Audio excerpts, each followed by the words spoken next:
ಒಂದು ವೇಳೆ ನಿಮ್ಮ ಹೆಸರು ಎಸ್ ಅಕ್ಷರದಿಂದ ಶುರುವಾದ್ರೆ 2025ರಲ್ಲಿ ನಿಮ್ಮ ಜೀವನದಲ್ಲಿ ಏನು ನಡೆಯುತ್ತದೆ? ಎಸ್ ಅಕ್ಷರದವರ ಗುಣ ಲಕ್ಷಣ ಹೇಗಿರುತ್ತದೆ? ಅವರ ಜೀವನ ಯಾವ ರೀತಿ ನಡೆಯುತ್ತದೆ? ಇಂಥ ಎಲ್ಲಾ ವಿಷಯಗಳನ್ನು ಈ ವಿಡಿಯೋದಲ್ಲಿ ತಿಳಿದುಕೊಳ್ಳೋಣ. ಆದರೆ ಅದಕ್ಕೂ ಮುಂಚೆ ನೀವಿನ್ನೂ ನಮ್ಮ ಚಾನೆಲ್ ಅನ್ನು ಸಬ್ಸ್ಕ್ರೈಬ್ ಮಾಡ್ಕೊಂಡಿಲ್ಲ ಅಂದ್ರೆ ಖಂಡಿತ ಈಗಲೇ ಸಬ್ಸ್ಕ್ರೈಬ್ ಮಾಡ್ಕೊಳ್ಳಿ. ಹಾಗೆ ಈ ವಿಡಿಯೋ ಇಷ್ಟ ಆದ್ರೆ ಮರೀದೆ ಒಂದು ಲೈಕ್ ಕೊಡಿ. ಪ್ರತಿ ಮನುಷ್ಯನ ಜೀವನದಲ್ಲಿ ನಡೆಯುವಂತ ಎಲ್ಲಾ ಬದಲಾವಣೆಗಳು ಕೂಡ ಅವರು ಹುಟ್ಟಿದಂತ ಸಮಯ, ದಿನಾಂಕ, ರಾಶಿ ಹಾಗೂ ನಕ್ಷತ್ರದ ಮೇಲೆ ಅವಲಂಬಿಸಿರುತ್ತದೆ.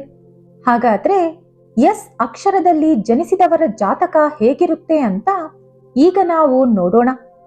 ಒಂದೇ ರಾಶಿ, ಒಂದೇ ನಕ್ಷತ್ರ, ಒಂದೇ ದಿನಾಂಕ, ಒಂದೇ ಸಮಯ ಹಾಗೂ ಒಂದೇ ಹೆಸರು ಇರುವಂತ ಎಲ್ಲಾ ವ್ಯಕ್ತಿಗಳ ಸ್ವಭಾವ ಒಂದೇ ರೀತಿ ಇರುತ್ತದೆ ಎಂದು ಜ್ಯೋತಿಷ್ಯ ಶಾಸ್ತ್ರ ಹೇಳುತ್ತದೆ. ಮನುಷ್ಯನ ದೊಡ್ಡ ಶತ್ರು ಕೋಪ ಅಂತ ಹೇಳುವುದರಲ್ಲಿ ಯಾವ ಅನುಮಾನವೂ ಇಲ್ಲ. ಯಾಕಂದ್ರೆ ಕೋಪದಿಂದ ಮೊದಲು ನಾವು ನಮ್ಮ ಬುದ್ಧಿಶಕ್ತಿಯನ್ನು ಕಳೆದುಕೊಳ್ಳುತ್ತೀವಿ. ಅದರ ನಂತರ ನಮ್ಮ ನಾಲಿಗೆಯನ್ನು ಕಂಟ್ರೋಲ್ನಲ್ಲಿ ಇಟ್ಟುಕೊಳ್ಳಲು ಸಾಧ್ಯವಾಗದೆ ಬಾಯಿಗೆ ಬಂದಂತೆ ಮಾತನಾಡುತ್ತೀವಿ. ಈ ವಿಷಯ ಈಗ ಯಾಕೆ ಹೇಳ್ದೆ ಅಂತ ಈ ವಿಡಿಯೋ ಕೊನೆಯಲ್ಲಿ ನಿಮಗೆ ಅರ್ಥವಾಗುತ್ತೆ. ಎಸ್ ಅಕ್ಷರದವರು ಯಾವಾಗಲೂ ಸತ್ಯವನ್ನು ಮಾತ್ರ ನಂಬುತ್ತಾರೆ. ಒಬ್ಬರನ್ನು ಮೋಸ ಮಾಡಬೇಕು ಅನ್ನುವ ಆಲೋಚನೆ ಇವರಿಗೆ ಯಾವಾಗಲೂ ಇರುವುದಿಲ್ಲ. ಮೊದಲು ಇವರು ತಮ್ಮ ಬಗ್ಗೆ ತಾವು ಯೋಚಿಸುತ್ತಾರೆ. ಅಷ್ಟೇ ಅಲ್ಲದೆ ಇವರು ಲಾಭ ಹಾಗೂ ನಷ್ಟದ ಬಗ್ಗೆ ಯೋಚಿಸದೆ ಯಾವ ಕೆಲಸಕ್ಕೂ ಕೈ ಹಾಕುವುದಿಲ್ಲ. ಎಸ್ ಅಕ್ಷರದವರ ಮನಸ್ಸು ನಿಷ್ಕಲ್ಮಶವಾಗಿ, ಅಂದರೆ ಕಲ್ಮಶ ಇಲ್ಲದಂತಿರುತ್ತದೆ. ಆದರೆ ಇವರ ಸ್ವಭಾವದ ಪ್ರಕಾರ ಇವರಿಗೆ ಕೋಪ ಜಾಸ್ತಿ. ಯಾವಾಗಲೂ ಒಬ್ಬರ ಮೇಲೆ ಅಧಿಕಾರ ತೋರಿಸಲು ಇವರು ಇಷ್ಟಪಡುತ್ತಾರೆ ಹೊರತು ಇತರರಿಂದ ಆರ್ಡರ್ ತೆಗೆದುಕೊಳ್ಳಲು ಇವರಿಗೆ ಹಿಡಿಸುವುದಿಲ್ಲ. ಇವರಿಗೆ ಬೇಗನೆ ಕೋಪ ಬರುತ್ತದೆ. ಅದೇ ರೀತಿ ಬೇಗನೆ ಕೋಪ ಕೂಡ ಕಡಿಮೆಯಾಗುತ್ತದೆ. ಇತರರು ಇವರ ಜೊತೆ ವಾದ ಮಾಡಿದರು, ಇವರಿಗೆ ಎದುರು ಮಾತನಾಡಿದರು, ಕೋಪದಲ್ಲಿ ಇವರು ಇರುವಾಗ ಇವರಿಗೆ ಬುದ್ಧಿ ಹೇಳಿದರು, ಇವರಿಗೆ ಇನ್ನಷ್ಟು ಕೋಪ ಹೆಚ್ಚಾಗುತ್ತದೆ. ಕೋಪ ಹೋಗುವವರೆಗೂ ಇವರು ವಾದ ನಿಲ್ಲಿಸುವುದಿಲ್ಲ. ಒಂದು ವೇಳೆ ಯಾರಾದರೂ ಎಸ್ ಅಕ್ಷರದವರೊಂದಿಗೆ ಗಲಾಟೆ ಮಾಡಿದರೆ, ಯಾಕಾದರೂ ಇವರ ಜೊತೆ ಸ್ನೇಹ ಮಾಡಿದೆವೋ ಅಥವಾ ಸಂಬಂಧ ಇಟ್ಟುಕೊಂಡೆವೋ ಅನ್ನುವ ಸ್ಥಿತಿಗೆ ಅವರನ್ನು ಎಸ್ ಅಕ್ಷರದವರು ತಂದು ಬಿಡುತ್ತಾರೆ. ಇನ್ನೊಂದೇನೆಂದರೆ, ಈ ಎಸ್ ಅಕ್ಷರದವರು ಮುಚ್ಚು ಮರೆಯಿಲ್ಲದೆ ಯಾವ ವಿಷಯವಾದರೂ ಡೈರೆಕ್ಟ್ ಆಗಿ ಹೇಳುವುದರಿಂದ ಅದು ಇತರರಿಗೆ ಮುಖಕ್ಕೆ ಹೊಡೆದಂತೆ ಕಾಣಿಸುತ್ತದೆ. ಅದರಿಂದ ಕೂಡ ಇತರರು ಇವರಿಗೆ ಕೊಬ್ಬು ಅಥವಾ ದುರಹಂಕಾರ ಜಾಸ್ತಿ ಅಂದುಕೊಳ್ಳುತ್ತಾರೆ. ಯಾವುದಾದರೂ ಗಲಾಟೆ ಶುರುವಾದರೆ ಅದನ್ನು ಪೂರ್ತಿ ಮಾಡುವವರೆಗೂ ಇವರಿಗೆ ಸಮಾಧಾನ ಇರುವುದಿಲ್ಲ. ಅಂದರೆ ಯಾವ ವಿಷಯಕ್ಕೆ ಗಲಾಟೆ ಶುರುವಾಯಿತೋ ಅದರ ಬಗ್ಗೆ ಪೂರ್ತಿ ಕ್ಲಾರಿಟಿ ಸಿಗಬೇಕು. ಮತ್ತೆ ಆ ವಿಷಯಕ್ಕಾಗಿ ಗಲಾಟೆ ನಡೆಯಬಾರದು. ಹಾಗಾಗಿ ಗಲಾಟೆಯನ್ನು ಅಥವಾ ಚರ್ಚೆಯನ್ನು ಮಧ್ಯದಲ್ಲೇ ಬಿಡಲು ಇವರಿಗೆ ಇಷ್ಟ ಇರುವುದಿಲ್ಲ. ಈ ಕಾರಣದಿಂದ ಇತರರ ಕಣ್ಣಿಗೆ ಇವರು ಗಲಾಟೆಯನ್ನು ಇನ್ನಷ್ಟು ದೊಡ್ಡದಾಗಿ ಎಳೆದಂತೆ ಕಾಣಿಸುತ್ತದೆ. ಇವರು ಗಲಾಟೆ ಮುಗಿದ ಮೇಲೆ ಆ ವಿಷಯವನ್ನು ಮನಸ್ಸಿನಲ್ಲಿ ಇಟ್ಟುಕೊಂಡು ಸೇಡು ತೋರಿಸುವುದಿಲ್ಲ. ಅದನ್ನು ಅಲ್ಲಿಯೇ ಬಿಟ್ಟು ಬಿಡುತ್ತಾರೆ. ಮತ್ತೆ ಅವರ ಜೊತೆ ಸ್ನೇಹಪೂರ್ವಕವಾಗಿ ಇರುತ್ತಾರೆ. ಮುಗಿದು ಹೋದ ವಿಷಯದ ಬಗ್ಗೆ 100 ಸಲ ಯೋಚಿಸುವುದು ಇವರಿಗೆ ಇಷ್ಟ ಇರುವುದಿಲ್ಲ. ಎಸ್ ಅಕ್ಷರದವರು ನಿಮ್ಮ ಮನೆಯಲ್ಲಿದ್ದರೆ ಈ ವಿಷಯ ನಿಮಗೆ ಈಗಾಗಲೇ ಅರ್ಥವಾಗಿರುತ್ತದೆ. ಎಸ್ ಅಕ್ಷರದವರು ಯಾವ ವಿಷಯವನ್ನು ಮನಸ್ಸಿನಲ್ಲಿ ಇಟ್ಟುಕೊಳ್ಳುವುದಿಲ್ಲ ಅಂದಷ್ಟು ಮಾತ್ರಕ್ಕೆ ಎಲ್ಲಾ ವಿಷಯಗಳನ್ನು ಕೂಡ ಇವರು ಕ್ಷಮಿಸುತ್ತಾರೆ ಅಂತಲ್ಲ. ಮೋಸಗಾರರು ಅಂದರೆ ಇವರಿಗೆ ಸ್ವಲ್ಪವೂ ಹಿಡಿಸುವುದಿಲ್ಲ. ಒಂದು ವೇಳೆ ಇವರನ್ನು ಯಾರಾದರೂ ಮೋಸ ಮಾಡಿದರೆ ಸಾಯುವವರೆಗೂ ಇವರು ಅವರನ್ನು ಕ್ಷಮಿಸುವುದಿಲ್ಲ. ಹಾಗೆ ಅವರು ಮಾಡಿದ ಮೋಸವನ್ನು ಸಹಿಸುವುದಿಲ್ಲ. ಇವರನ್ನು ಯಾರಾದರೂ ಮೋಸ ಮಾಡಿದರೆ ಅವರ ಜೊತೆ ಶಾಶ್ವತವಾಗಿ ಸಂಬಂಧ ಬಿಡುವುದಕ್ಕೂ ಕೂಡ ಇವರು ಹಿಂದೇಟಾಕುವುದಿಲ್ಲ. ವೈಯಕ್ತಿಕ ವಿಷಯಗಳನ್ನು ಗುಟ್ಟಾಗಿ ಇಟ್ಟುಕೊಳ್ಳಲು ಇವರು ಇಷ್ಟಪಡುತ್ತಾರೆ. ಎಸ್ ಅಕ್ಷರದವರು ಒಂದೇ ಸಲ ಮೆದುಳು, ಕಣ್ಣು ಹಾಗೂ ಕಿವಿ ಬಳಸಿ ಆ ಪರಿಸ್ಥಿತಿಯನ್ನು ಅರ್ಥ ಮಾಡಿಕೊಳ್ಳುತ್ತಾರೆ. ಅಂದ್ರೆ ಯಾರಾದರೂ ಏನಾದರೂ ವಿಷಯ ಇವರಿಗೆ ಹೇಳುತ್ತಿದ್ದರೆ ಅದು ನಿಜಾನ ತಪ್ಪಾ ಎಂಬುದು ಕಿವಿಯಿಂದ ಕೇಳಿಸಿಕೊಂಡು ಅವರ ಕಣ್ಣನ್ನು ನೋಡಿ ಅವರು ಹೇಳುತ್ತಿರುವುದು ನಿಜಾನ ಸುಳ್ಳ ಎಂದು ಅರ್ಥ ಮಾಡಿಕೊಂಡು ಅದನ್ನು ಮೆದುಳಿನಿಂದ ಯೋಚಿಸುತ್ತಾರೆ. ಇವರು ಒಂದೇ ಕಡೆ ಕುಳಿತಿದ್ದರೂ ಸುತ್ತಮುತ್ತ ಏನು ನಡೆಯುತ್ತಿದೆ ಎಂದು ತಿಳಿದುಕೊಳ್ಳುತ್ತಾರೆ.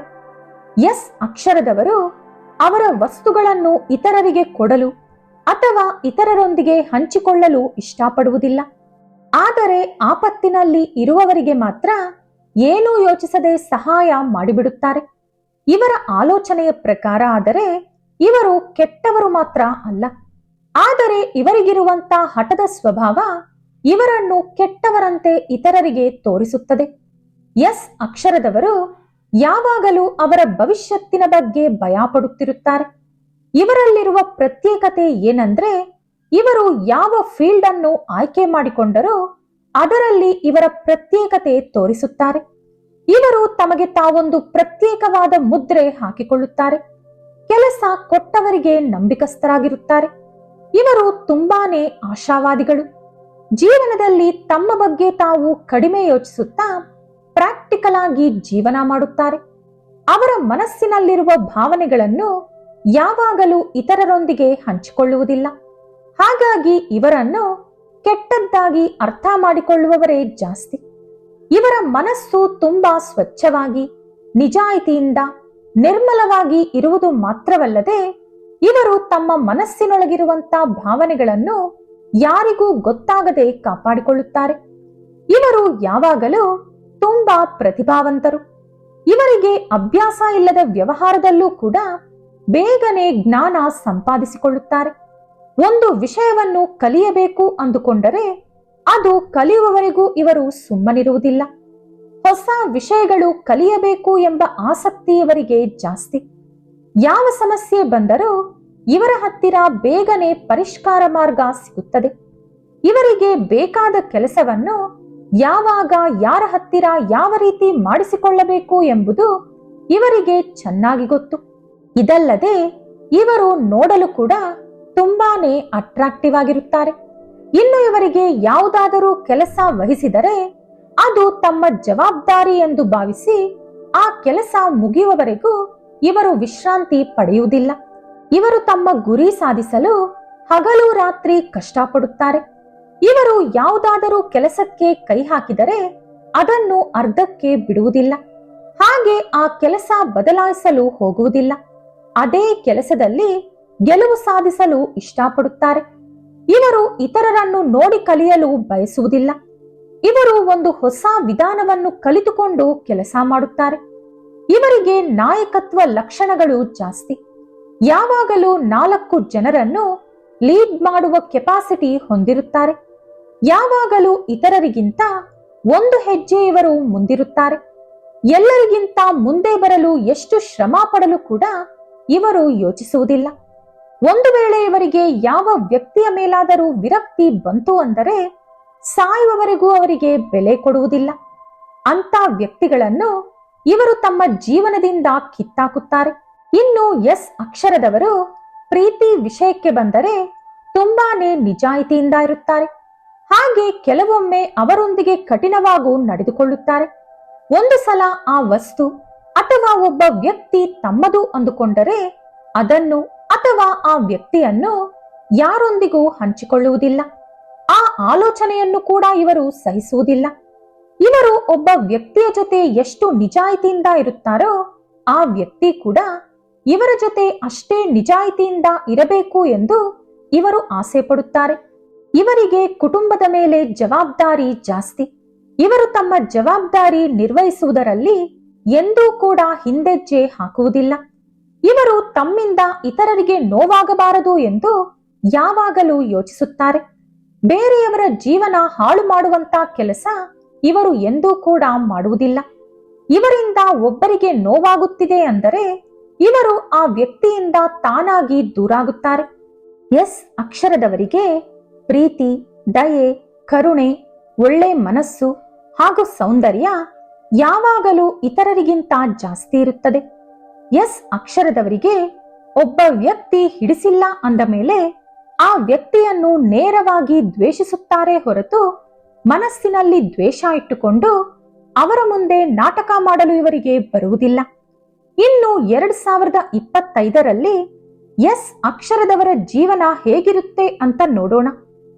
ಮೊದಲು ಪ್ರೀತಿ ವಿಷಯಕ್ಕೆ ಬಂದರೆ ಮೊದಲ 4 ತಿಂಗಳು ಅಂದ್ರೆ ಜನವರಿಯಿಂದ ಏಪ್ರಿಲ್ ವರೆಗೂ ನಿಮಗೂ ಹಾಗೂ ನಿಮ್ಮ ಸಂಗಾತಿಯ ನಡುವೆ ಮನಸ್ತಾಪ ಹೆಚ್ಚಾಗುತ್ತದೆ.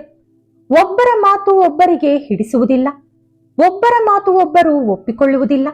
ನೀವು ಬಯಸಿದಂತ ಪ್ರೀತಿ, ನಂಬಿಕೆ, ವಿಶ್ವಾಸ, ಗೌರವ ನಿಮ್ಮ ಸಂಗಾತಿ ಕಡೆಯಿಂದ ಸಿಗುವುದಿಲ್ಲ. ಮೇ ತಿಂಗಳ ನಂತರ ನಿಮ್ಮ ಹಾಗೂ ನಿಮ್ಮ ಸಂಗಾತಿ ನಡುವಿನ ಬಾಂಧವ್ಯ ಸುಧಾರಿಸುತ್ತದೆ. ಆಗಸ್ಟ್ ತಿಂಗಳ ಹೊತ್ತಿಗೆ ನಿಮ್ಮ ಹಾಗೂ ನಿಮ್ಮ ಸಂಗಾತಿ ಮಧ್ಯೆ ಪ್ರೀತಿ ಬೆಟ್ಟದಷ್ಟು ಬೆಳೆದು ಹೋಗುತ್ತದೆ. ಕೆಲಸ ಅಥವಾ ಬಿಸಿನೆಸ್ ವಿಷಯಕ್ಕೆ ಬಂದ್ರೆ ಜನವರಿಯಿಂದ ಆಗಸ್ಟ್ ವರೆಗೂ ಕೆಲಸದಲ್ಲಿ ಅಥವಾ ಬಿಸಿನೆಸ್ನಲ್ಲಿ ಅಭಿವೃದ್ಧಿ ಇರುವುದಿಲ್ಲ, ಲಾಭ ಬರುವುದಿಲ್ಲ. ಸೆಪ್ಟೆಂಬರ್ ತಿಂಗಳ ನಂತರ ಕೆಲಸದಲ್ಲಿ ಒಳ್ಳೆಯ ಅಭಿವೃದ್ಧಿ ಇರುತ್ತೆ. ನೀವು ಬೇಕಿದ್ದರೆ ಸೆಪ್ಟೆಂಬರ್ ನಂತರ ಹೊಸ ಕೆಲಸ ಕೂಡ ಹುಡುಕಬಹುದು. ಒಳ್ಳೆ ಕೆಲಸ ಹಾಗೂ ಸಂಬಳ ಸಿಗುವಂತ ಸಾಧ್ಯತೆ ಹೆಚ್ಚಿದೆ. ಇನ್ನು ಸೆಪ್ಟೆಂಬರ್ ನಂತರ ವ್ಯಾಪಾರ ಕೂಡ ಚೆನ್ನಾಗಿ ನಡೆಯುತ್ತದೆ, ಒಳ್ಳೆ ಲಾಭ ಬರುತ್ತದೆ. ವ್ಯಾಪಾರವನ್ನು ಅಭಿವೃದ್ಧಿ ಕೂಡ ಮಾಡುತ್ತೀರಿ. ಜನವರಿಯಿಂದ ಆಗಸ್ಟ್ ವರೆಗೂ ನಿಮ್ಮ ಕೆಲಸ ಕಾಪಾಡಿಕೊಳ್ಳಲು ಅಥವಾ ಬಿಸಿನೆಸ್ ಉಳಿಸಿಕೊಳ್ಳಲು ಹೊಸ ಹೊಸ ಪ್ಲಾನ್ಗಳು, ಸ್ಕೀಮ್ಗಳು, ಸ್ಟ್ರಾಟಜಿಗಳು ನೀವು ಮಾಡಲೇಬೇಕು. ಇನ್ನು ಆರೋಗ್ಯದ ವಿಷಯಕ್ಕೆ ಬಂದ್ರೆ ಜನವರಿಯಿಂದ ಏಪ್ರಿಲ್ ವರೆಗೂ ಗ್ಯಾಸ್ ಸಮಸ್ಯೆ, ತಲೆನೋವು ಸಮಸ್ಯೆ ಮುಂತಾದ ಆರೋಗ್ಯ ಸಮಸ್ಯೆಗಳು ನಿಮ್ಮನ್ನು ಕಾಡುತ್ತದೆ. ಏಪ್ರಿಲ್ನಿಂದ ಸೆಪ್ಟೆಂಬರ್ ವರೆಗೂ ಆರೋಗ್ಯ ಸುಧಾರಿಸಿದರೂ ಕೂಡ ಮಾನಸಿಕವಾಗಿ ಸ್ವಲ್ಪ ನೆಮ್ಮದಿ ಇರುವುದಿಲ್ಲ. ಅಕ್ಟೋಬರ್ನಿಂದ ಡಿಸೆಂಬರ್ ವರೆಗೂ ಮಾನಸಿಕ ಹಾಗೂ ದೈಹಿಕ ಆರೋಗ್ಯ ಚೆನ್ನಾಗಿರುತ್ತದೆ. ಹಾಗಾಗಿ ಅಕ್ಟೋಬರ್ ವರೆಗೂ ನೀವು ತಿನ್ನುವಂತ ಆಹಾರದ ಬಗ್ಗೆ ಸ್ವಲ್ಪ ಗಮನ ಹರಿಸಿ. ಹಾಗೆ ಯೋಗ, ಧ್ಯಾನ ಮುಂತಾದವು ಮಾಡುವ ಮೂಲಕ ಮಾನಸಿಕ ಧೈರ್ಯವನ್ನು ಕುಗ್ಗದಂತೆ ಕಾಪಾಡಿಕೊಳ್ಳಿ. ಎಜುಕೇಶನ್ ವಿಷಯಕ್ಕೆ ಬಂದ್ರೆ ಏಪ್ರಿಲ್ ವರೆಗೂ ಸ್ವಲ್ಪ ಗೊಂದಲ ಇರುತ್ತೆ. ಹೆಚ್ಚು ಪ್ರಾಕ್ಟೀಸ್ ಮಾಡಿದರೆ ಒಳ್ಳೆಯದು. ಮೇ ತಿಂಗಳ ನಂತರ ವಿದ್ಯೆಯಲ್ಲಿ ಮುಂದಿರುತ್ತೀರಿ. ಒಟ್ಟಾರೆಯಾಗಿ ಹೇಳಬೇಕು ಅಂದ್ರೆ ಎಸ್ ಅಕ್ಷರದವರು 2025ರಲ್ಲಿ ಏರಿಳಿತಗಳ ವರ್ಷವನ್ನು ನಿರೀಕ್ಷಿಸಬಹುದು. ಆರಂಭಿಕ ತಿಂಗಳುಗಳು ಪ್ರೀತಿ ಮತ್ತು ವೃತ್ತಿ ಜೀವನದಲ್ಲಿ ಸವಾಲುಗಳನ್ನು ತಂದರೂ ಕೂಡ ತಾಳ್ಮೆ ಮತ್ತು ಪ್ರಯತ್ನದಿಂದ ಸಂಬಂಧಗಳು ಮತ್ತು ವೃತ್ತಿಪರ ಅವಕಾಶಗಳು ಸುಧಾರಿಸುವ ಸಾಧ್ಯತೆ ಇದೆ. ಸಂವಹನದ ಮೇಲೆ ಕೇಂದ್ರೀಕರಿಸುವ ಮೂಲಕ ಮತ್ತು ತಂತ್ರಗಳನ್ನು ಅಳವಡಿಸಿಕೊಳ್ಳುವ ಮೂಲಕ ಎಸ್ ಅಕ್ಷರದವರು ತಮ್ಮ ತೊಂದರೆಗಳನ್ನು ನಿವಾರಿಸಬಹುದು ಮತ್ತು ವೈಯಕ್ತಿಕ ಹಾಗೂ ವೃತ್ತಿಪರ ಜೀವನದಲ್ಲಿ ಯಶಸ್ಸನ್ನು ಕಂಡುಕೊಳ್ಳಬಹುದು. ಇದೇ ಸ್ನೇಹಿತರೆ ಎಸ್ ಅಕ್ಷರದವರ ಗುಣ, ಲಕ್ಷಣ, ಸ್ವಭಾವ ಹಾಗೂ 2025ರ ಭವಿಷ್ಯ.